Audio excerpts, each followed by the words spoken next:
Okay, so I'm still at Amity's house while I've been recording Monster Prom. By the way, welcome back to Monster Prom.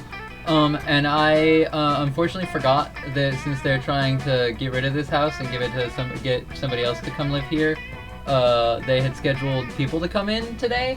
So that's why the last episode ended suddenly, and maybe you could hear somebody else in the background. No, I hope not. Anyway. I also in between while the people were here and I was trying to decide between helping with the tour and staying out of their way, I came to the conclusion that I may just finish the Monster Prom in this episode and do a sneaky thing next week on this day, which I hope will be okay. Anyway. We're gonna go sit with Vera, even though we've not been doing great at making her like us recently. Vera's drinking her customary lunchtime scotch because you can drink whatever the heck you want at this school, but Scott's not making it easy for her. Hey Vera, what you drinking? What? Scotch. Why? Because it smells like a delicious forest fire, and I'm curious. What's it called? Scotch. Yes? No, that's what it's called. What? Scotch. Yes? No, I'm not saying your name. I'm saying the name of the drink I'm drinking. It's Scotch. It's mine? No, it's mine. Then why is it called Scott's? That's just what it's called. Ooh, is it like an energy drink for Scots? I mean, it's like an energy drink for Scottish people. Hey, I'm a Scottish person. I'm as Scottish as possible to be. I'm the most Scot. No. What will it take to get you to drop this issue? Scott's not gonna drop it unless you do something, so you cut in and say... Yeah, it's called Scott's, but today is opposite day, so everything that's Scott's is actually Vera's. Don't you mean today isn't opposite day? No. Aha! I'm not sorry, not Vera. I guess I'll be taking your drink. Wink. Wait, time out. If everything that's Scott's is Vera's, do I have to give Vera all my stuff? Yes. Oh, okay. And does Vera have to give me all her stuff? Sure. Unfortunately for you, I have no stuff. All my possessions are owned by cleverly disguised shell companies. Now hand over your wallet. Oh, okay. Boy, opposite day sure is the best, isn't it? It sure is. After Scott leaves you alone, you and Vera definitely don't spend all his money on cocaine. Alright. They're just normal school things, I guess. Let's do this!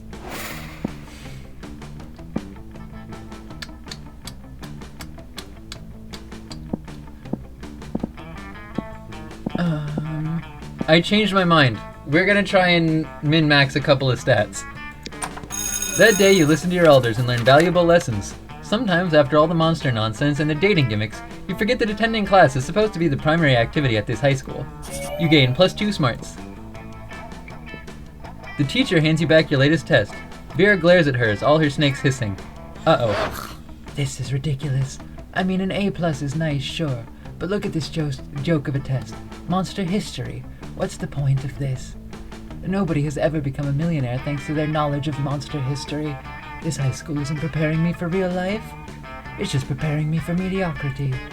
This is outrageous. I'm allergic to mediocrity. You there. I need a pep talk. Tell me about my bright career prospects. My job skills are being the best, having fabulous hair, and telling people they're ugly. There's got to be a job out there for me, and you're gonna tell me what it is. Right now.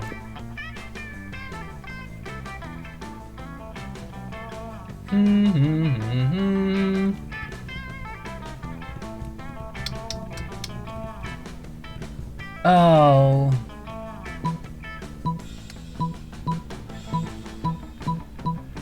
This seems like it could be smarts and creativity, which are my two highest stats. But this one is the one I'm most likely wrong about. But this one would be the one that would be creativity, which is my higher skill.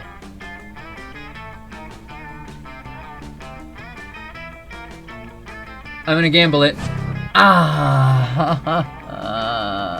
Dang it. Excuse me. You think I should start my career as a reality television judge? That's where careers go to die. Just look at Cyclopean Idol.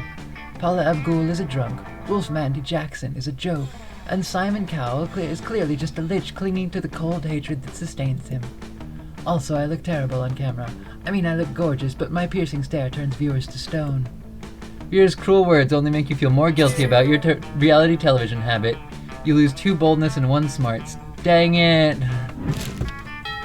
I was hoping. I think I messed it up again. Let's do this! We're gonna go get more smarts. That day, your teacher delivers an amazing and creative performance that blows all your minds. It ends up being a sensation on YouTube. Your teacher gains plus 10 coolness, but who cares? He's not trying to romance your classmates. Or is he? We hope not.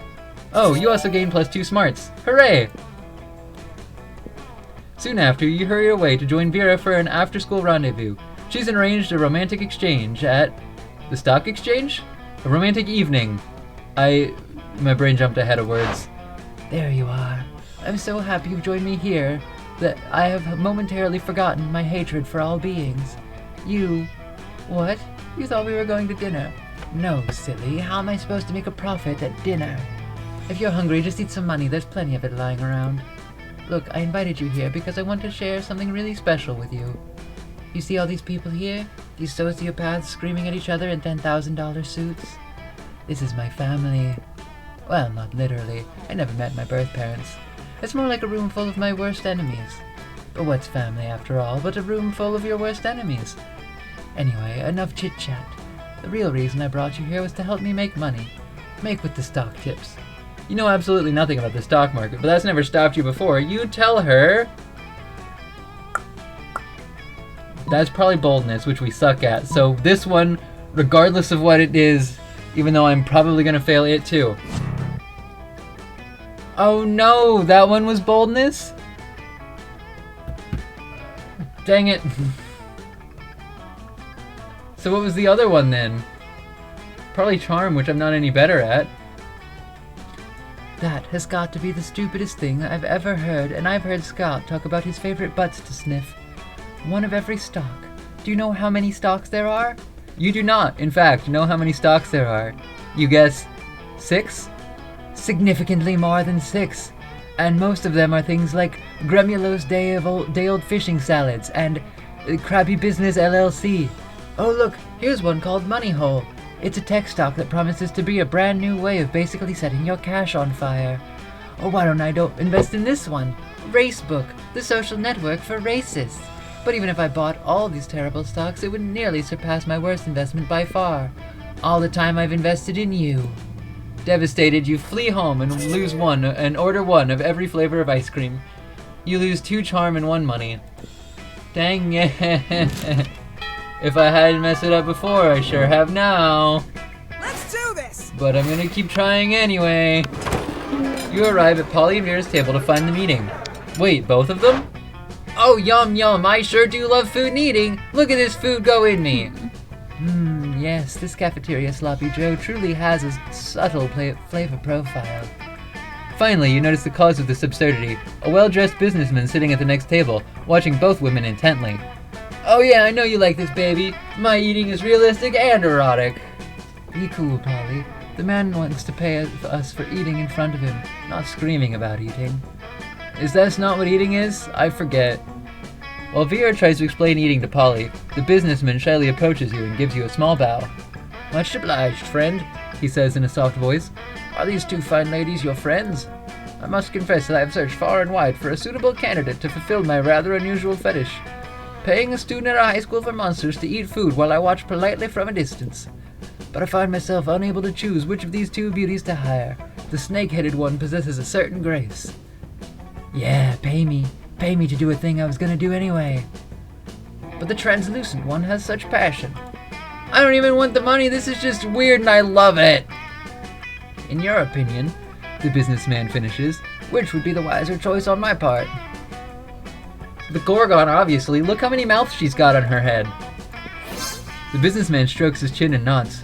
You have a point, he says. The ghost only has the 1 mouth. Also, food seems to go right through her. Gorgon, meanwhile, has countless mouths. Such value. Value is right, Pervo. 1,000 in cash up front. You pay for all my meals, and you give me your pants. Holy crap, he's doing it!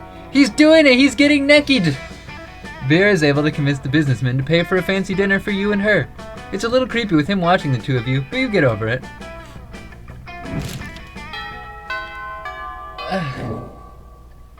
Let's do this! Alright, last shot.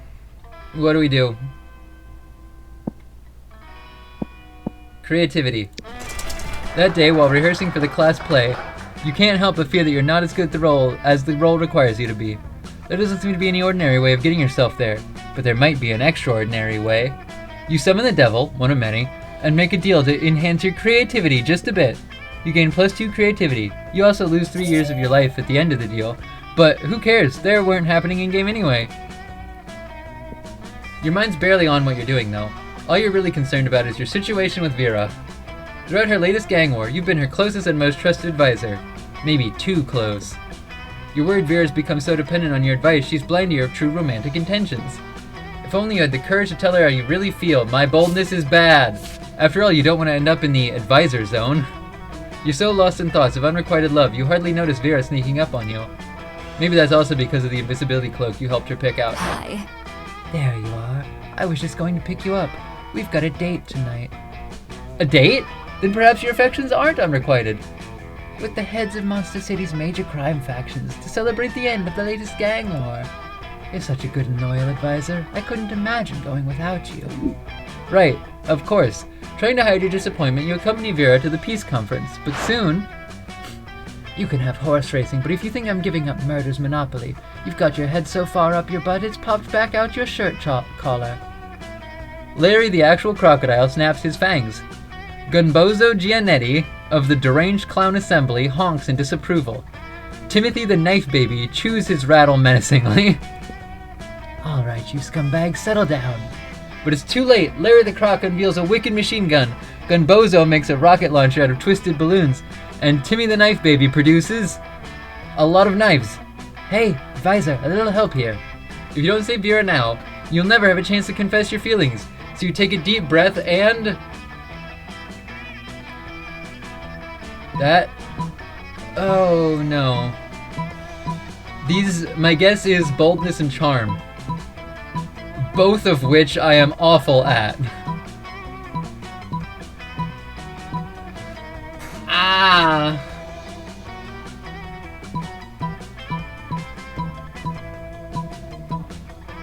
Kiss Larry the Croc on his big crocodile mouth. Frick it, you're not gonna get away with... If you're not gonna get with Vera, you might as well get it on with a freaky crocodile, dude. You lock... lips? What are you doing? Are you trying to bite his teeth off? Or are you... Oh wow. Larry the Croc is even more surprised than Vera. He and the other crime lords drop their weapons in amazement, giving Vera the perfect opportunity to shoot them all with her own akimbo Uzis. Ha ha ha ha ha! Love conquers all, suckers! Now wipe the blood and crocodile saliva off, Abyss. I'm taking you out to dinner. Oh, don't blush. I know you were just trying to make me jealous by making out with that dangerous crime reptile. But you know what? It totally worked. With Vera as the new queen of crime in your city, anything is possible. She even gets you plastic surgery to cover up the croc bites. You gain +2 charm and +1 fun. I can't believe that worked. Do we think... Obviously I'm gonna ask Vera, but do we think I succeeded? Do we think there's a chance? Hi. Please? Let's do this! Please? Prom? You know what, my dear advisor? I think lately I'm focusing too much on all our crime adventures. It's nice to be rich and feared, but what's the point if I don't get to enjoy life from time to time? So I have the feeling prom night could be a great way to unwind. What do you advise me to do? And then she winks at you. That's so rare that we don't even have art of her doing it. Also because she has an eye covered. In the end, you and Vera have a lovely evening together. I did it! That will teach them. Followed by lots of thrilling crime adventures. Vera starts falling for you. She values how you respect her individuality and even support her career by being her trusted advisor.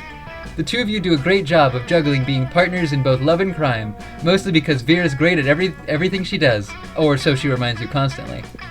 Also, she reminds you that the two of you may be partners in love, but in crime you're still superior and advisor. But that's Vera for you, and under all that ferocious confidence, you can also perceive a deep respect for you. So beautiful, crime is always the answer. Most likely to make Pluto a planet again? You know what? Yeah, best at hissing? I'll give it to her. We found a secret ending. I don't think we have any genuine endings. I think we only have secret endings, but you know what? I don't even care. I did it. I did it for the first time in a long play. Those 6 weeks were maybe the most epic and absurd weeks of our lives. Wait, I mean, where's the silly French accent? After the Monster Prom, we kept on living our lives, falling in love, battling for friendship, and learning about who we were and who we could be. It originally used to be the narrator voice from SpongeBob, but I got bad at that. For some reason, it always slips into French anyway, so now I just do a French accent. And you know what? Like it always does, life happened, and it was wonderful. Vera built the Oberlin Empire into endless greatness. They own a shameless number of companies. It's known that they are also into a lot of sketchy businesses, but no one does anything about it. I mean, who the heck would try and stop Vera Oberlin? Miranda used her vast knowledge of serfs to get a job handpicking the best serfs for other people. Unsurprisingly, she ended up leaving her serfs to do the work. Damien became an interior designer specializing in torture machines. Last month, Vogue magazine called his products the refined marriage between macabre and chic. For those 6 weeks, the Monster Prom seemed larger than life, and then it was gone, just like that. The battle for Monster Prom might have ended then, but there were plenty of battles left in that war called youth. But once again, we were young and unafraid, and we were ready to start. We did it! I cannot believe, but we did it. Wow. I'm gonna end this episode off. We don't need to hear the credits again. But, wow, that was so exciting. I actually succeeded. Look, there's us. There's us right there. Okay, bye-bye. Thanks for hanging out with me. Thanks for helping me succeed. It was the spirit bomb. It was the good vibes. Yeah. Bye-bye. I don't know what I'm saying anymore. I'm just so stoked to have made it.